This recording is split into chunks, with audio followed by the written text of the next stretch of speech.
Hi friends, welcome to my channel. আজকে আপনাদের সাথে শেয়ার করব কিভাবে ইজিলি পারফেক্ট উপমা বানানো যায়। এর জন্য প্রথমে কড়াইতে আমরা ঘি নিয়ে নেব, আর এর মধ্যে 1 কাপ পরিমাণ সুজি নিয়ে আমরা সেটাকে ভালো করে রোস্ট করে নেব। তবে বেশি লাল যেন না হয়, হালকা করে আমরা এটাকে রোস্ট করে তুলে নেব। এরপরে কড়াইয়ের মধ্যে আমরা অল্প পরিমাণে সাদা তেল নিয়ে নেব এবং তার মধ্যে আমরা ফোড়নে দেব সর্ষে। আমি এখানে কালো সর্ষে ফোড়নে দিয়েছি, আপনারা চাইলে সাদা সর্ষেও এর মধ্যে অ্যাড করতে পারেন। এরপরে আমি এর মধ্যে দেব কিছু আদা কুচি। আমি এখানে যে কারি পাতা আছে সেটা স্কিপ করেছিলাম, আপনারা কারি পাতা দিতে চাইলে এই সময় সেটা ফোড়নে দিয়ে দেবেন। এরপরে আমরা এখানে যে রাত্রিবেলা আমরা ছোলার ডাল ভিজিয়ে রেখেছিলাম, সেই ছোলার ডালটাকে এর মধ্যে দিয়ে আমরা ভেজে নেব। এরপরে এর মধ্যে দেব কিছু বাদাম, দিয়ে বাদাম আর এই ছোলার ডালটাকে আমরা ভালো করে মিনিট 5 জন্য মিডিয়াম ফ্লেমে রেখে ভেজে নেব।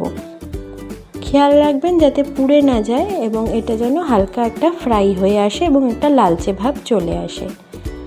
এরপরে এর মধ্যে দেব আমরা স্বাদ মতো নুন, দিয়ে এটাকে আমরা ভালো করে ফ্রাই করে নেব।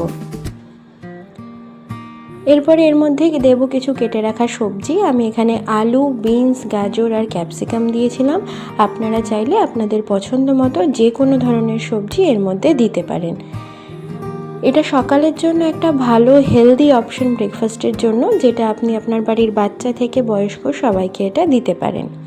এবার এর মধ্যে আবার পরিমাণ মতো আমরা লবণ দিয়ে এটাকে ভালো করে নাড়াচাড়া দিয়ে আমরা মিডিয়াম টু লো ফ্লেমের মধ্যে রেখে এটাকে ভালো করে ভেজে নেব। বেশি লাল করে ভাজতে হবে না, সবজিগুলো সিদ্ধ হওয়া পর্যন্ত আমরা এটাকে ভালো করে ভেজে নেব। সবজিগুলো ভাজা হয়ে গেছে। এরপরে আমরা এর মধ্যে যে সুজিটা আমরা রোস্ট করে রেখেছিলাম ঘিয়ে, সেইটাকে আমরা এর মধ্যে দিয়ে নেব, দিয়ে ভালো করে সবজিগুলোর সাথে মিশিয়ে নেব।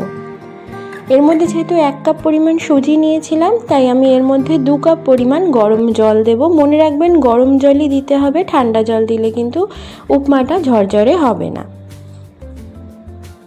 এরপরে এর মধ্যে আমরা দেব পরিমাণ মতো লবণ, আর আমি এখানে সামান্য মিষ্টির জন্য চিনির বদলে আমি এখানে জাগিরি পাউডার অ্যাড করেছিলাম। এরপরে এটাকে আমরা ভালো করে মিশিয়ে নিয়ে একদম লো আঁচে রেখে আমরা এটাকে রান্না করে নেব।